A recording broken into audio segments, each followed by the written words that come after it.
السلام علیکم ورحمۃ اللہ وبرکاتہ۔ امید ہے ناظرین کرام آپ خیریت سے ہوں گے۔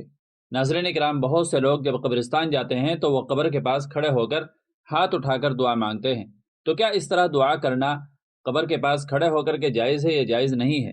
اس سلسلے میں شریعت مطہرہ کا حکم کیا ہے؟ کیا نبی کریم صلی اللہ علیہ وسلم نے کسی قبر کے پاس کھڑے ہو کر دعا مانگی ہے؟ تو اس سلسلے میں ہم بہترین رہنمائی کے لیے دارالعلوم دیوبند کا فتویٰ دیکھتے ہیں۔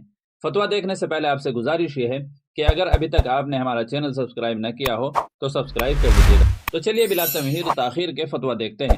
چنانچہ کسی سائل نے دارالعلوم دیوبند سے سوال کیا، قبرستان میں ہاتھ اٹھا کر دعا مانگنا۔ میں نے اکثر لوگوں کو قبرستان میں قبر کے سامنے ہاتھ اٹھا کر قرآنی آیات اور سورہ وغیرہ پڑھتے دیکھا ہے، اور وہ ہاتھ اٹھا کر دعا بھی کرتے ہیں۔ میں جاننا چاہتا ہوں کہ قبرستان میں جانے کے بعد کس طرح دعا پڑھنا چاہیے۔ تو دارالعلوم دیوبند کا جواب آپ اپنی اسکرین پر ملاحظہ فرما سکتے ہیں۔ دارالعلوم دیوبند کا جواب ہے، بسم اللہ الرحمن الرحیم۔ مذکورہ طریقے پر ایصال ثواب اور دعا کرنا ناجائز نہیں ہے۔ ہاتھ اٹھا کر دعا کرنا ثابت ہے، البتہ جہاں یہ شبہ ہو کہ لوگ یہ سمجھیں گے کہ میت سے مانگ رہا ہے، وہاں ہاتھ اٹھائے بغیر ہی دعا کرنا بہتر ہے۔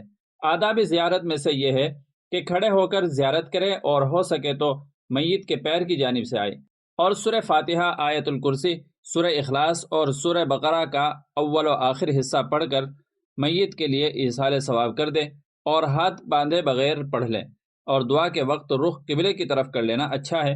واللہ تعالی علم۔ دارالفتہ دارالعلوم دیوبند۔ تو ناظرین کرام، امید ہے کہ مسئلہ اچھی طرح سمجھ میں آ گیا ہوگا۔ ویڈیو اچھی لگی ہو تو لائک اور شیئر ضرور کر دیجیے گا، اور چینل پر پہلی بار آئے ہوں تو سبسکرائب بھی کر لیجیے گا۔ چلیے پھر ملتے ہیں اگلی کسی ویڈیو میں۔ السلام علیکم ورحمۃ اللہ وبرکاتہ۔